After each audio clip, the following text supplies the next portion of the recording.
Bienvenue à vous, auditeurs, auditrices, je suis l'auteur de ce podcast, Objectif Bac Français. Pour soutenir ce podcast, lui permettre d'être en accès libre pour tout le monde et sans publicité, devenez abonné à mon site internet aufonddelaclasse.com. Vous aurez accès illimité à tous les cours sur les méthodes et les livres au programme, avec des plans détaillés de dissertation et bien d'autres choses encore. Le lien dans la bio du podcast, aufonddelaclasse.com. À très bientôt, ciao ciao.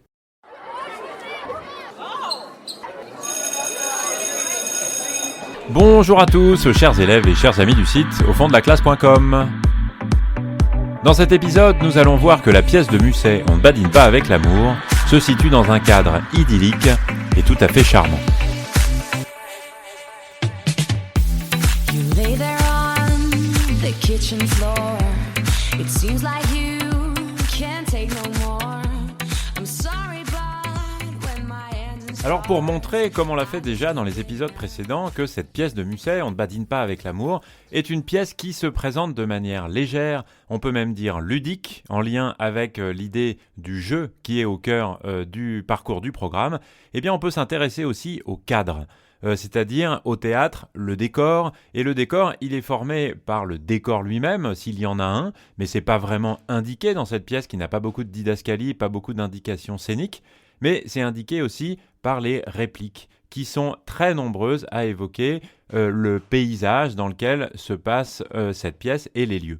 Et ce cadre-là, il est clair qu'il est charmant, qu'il est sympathique, qu'il est très positif, et qui favorise l'interprétation vers une pièce qui est légère, qui est amusante, en tout cas qui ne contient pas de choses graves et lourdes. C'est évidemment pas ce qu'on va savoir, parce qu'il va se passer plus tard des éléments qui vont noircir tout ce tableau-là, mais en tout cas, on entre dans un cadre qui est charmant, qui est léger, qui est plaisant. Et on peut même dire que ce cadre est idyllique, c'est-à-dire qu'il se présente comme une image qui est un motif qui est très courant dans la poésie, dans les arts depuis l'Antiquité, qui est celui de la bucolique, c'est-à-dire celui d'une campagne qui est agréable, qui est un peu fantasmée, qui n'est pas vraiment réelle, mais où tout est sympathique, où vivent des bergers, des animaux qui sont bienveillants, un petit peu comme on le trouve encore dans des films de Walt Disney comme Bambi, c'est-à-dire un locus amoenus, comme on dit dans le monde romain, en latin, un lieu agréable, où tout se passe bien et un lieu dans lequel, en réalité, tout ne va pas bien se passer, comme c'est d'ailleurs le cas si vous avez quelques souvenirs d'enfance du film de Walt Disney dont je vous parlais à l'instant, qui va se noircir à partir du moment où les chasseurs vont arriver et que la pluie et l'orage vont tomber. Alors, ce cadre pastoral, il est immédiatement celui du spectateur et des personnages de la pièce, puisque cette pièce se déroule dans un espace qui est champêtre, qui est campagnard et qui est complètement idéalisé. On commence par « Doucement bercé par sa mule fringante, Messer Blasius s'avance dans les bluets fleuris ».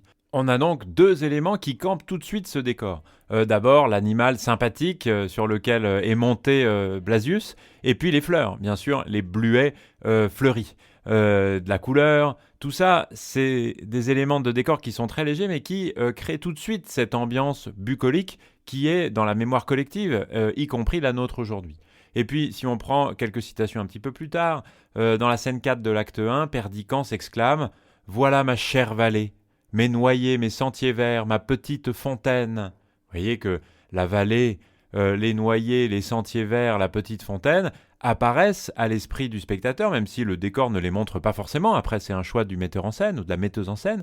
Mais en tout cas, le décor est celui d'une campagne bucolique, agréable, sympathique, bienfaisante. On a tous les éléments typiques de la pastorale, la fontaine, la prairie, le village, le château. En plus, l'époque à laquelle se situe cette pièce est une époque qui évoque l'abondance, la fertilité, puisqu'il s'agit de la vendange, on le sait dès le début, puisque le chœur dit à Blasius, dans la scène 1 de l'acte 1, « Vous arrivez au temps de la vendange ». On apprend un peu plus tard par Perdiccas que les champs sont couverts de moissons.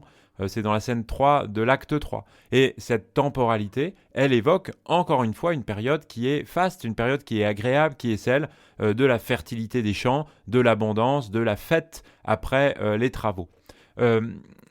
les fleurs, la nature sont omniprésents, on s'en rend compte extrêmement vite. Le motif floral, on peut dire ça comme ça, est constant. Les fleurs parsèment littéralement tout le texte des répliques des personnages. J'ai cité les bluets fleuris dans la première scène. On trouve encore l'héliotrope, le tournesol que Perdiccas contemple au début. Voilà une fleur charmante, mon père, c'est un héliotrope, dit-il dans la première scène où il apparaît, c'est-à-dire la scène 2 de l'acte 1 dont on a déjà parlé dans un autre épisode. Et puis à la fin, on évoque les buissons si fleuris dans la scène 8 de l'acte 3. Et puis ces fleurs, ces buissons, ces végétaux en général, sont aussi symboliques. C'est-à-dire qu'ils ont une valeur qui va au-delà de ce simple décor suggéré d'une campagne bucolique, puisque les personnages eux-mêmes sont décrits avec des métaphores florales. Camille est présentée comme, je cite, une glorieuse fleur de sagesse et de dévotion, dans la première scène de l'acte 1.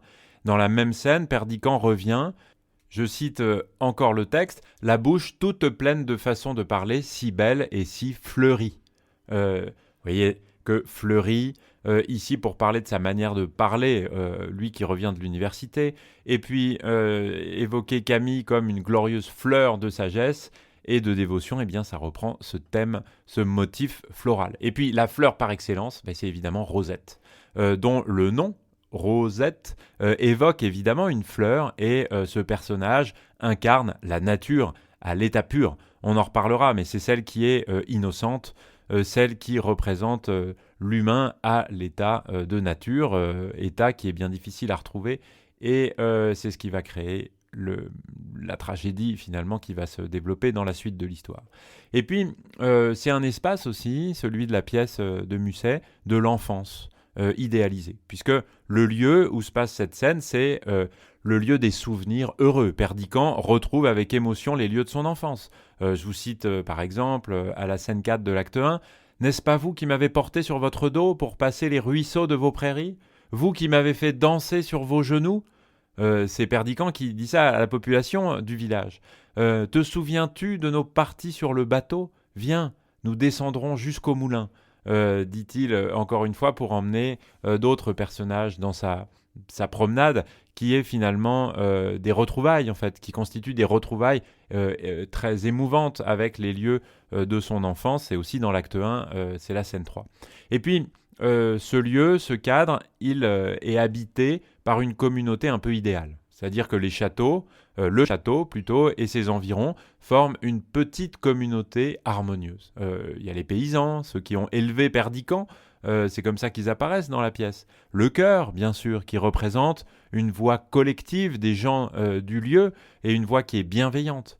Et puis il y a la présence de Rosette, bien sûr, la sœur de lait de Camille, qui, comme je le disais, symbolise le lien avec la nature, le lien de cet endroit, de cette communauté avec quelque chose d'idéal, où tout est innocent, tout est pur. Et puis bien sûr cet espace, eh bien, il est propice au jeu de l'amour, pour reprendre la formule du programme, du parcours du programme. Ces lieux, ils sont propices aux rencontres amoureuses. On peut parler de la fontaine où se passent les rendez-vous, les sentiers verts des promenades, bien sûr, où on va marcher et se confier des secrets, dans les prairies aussi. Cette nature, elle est complice, elle participe d'une certaine manière au jeu amoureux. Les fleurs sont les témoins des scènes d'amour. Ça, c'est vraiment un cliché de la bucolique. L'eau de la fontaine reflète les amants qui peuvent se regarder et vivre des moments de complicité. Et puis les chemins, j'en parlais juste à l'instant, ils rapprochent et parfois ils éloignent les personnages entre eux. On voit bien donc que ce cadre idyllique, ce cadre de la bucolique, de la pastorale, n'est pas qu'un simple décor. Et je voudrais citer Bertrand Marchal, qui est un très grand spécialiste de littérature française, de poésie, de théâtre du XIXe siècle, et qui nous dit dans une préface d'une des éditions que vous pouvez trouver dans le commerce de la pièce de Musset, que la nature originelle, qui n'est pas corrompue par l'éducation, apparaît dans cette pièce. Et c'est une nature originelle à laquelle voudrait revenir Perdiccas en particulier, qui dit « Les sciences sont une belle chose, mes enfants. Ces arbres et ces prairies enseignent à haute voix la plus belle de toutes, l'oubli de ce qu'on sait. » Et ce que Bertrand Marchal, dans sa préface, évoque, eh bien, c'est que cette pièce, finalement, cette pièce de Musset, eh bien, elle met en scène cette idéale recherche du retour à la nature originelle, à la nature de ce qu'on était avant d'avoir appris, avant d'avoir grandi, avant d'avoir été corrompu en quelque sorte par la culture, par la civilisation, pour revenir vers quelque chose de plus pur. Et de fait, ce paysage bucolique traditionnel, eh bien, il devient chez Musset le symbole d'une innocence et d'une vérité des sentiments que les personnages vont essayer, même s'ils ne vont pas réussir, comme vous le savez, de retrouver à travers leur retour au lieu de l'enfance. Voilà en tout cas ce que je souhaitais partager avec vous sur ce cadre idyllique et plaisant et charmant de cette pièce de Musset On ne badine pas avec l'amour. Vous pouvez retrouver un grand nombre de choses sur le site internet aufonddelaclasse.com. Je vous dis merci beaucoup de m'avoir écouté et à très bientôt. Ciao ciao. You lay there on the kitchen floor. It seems like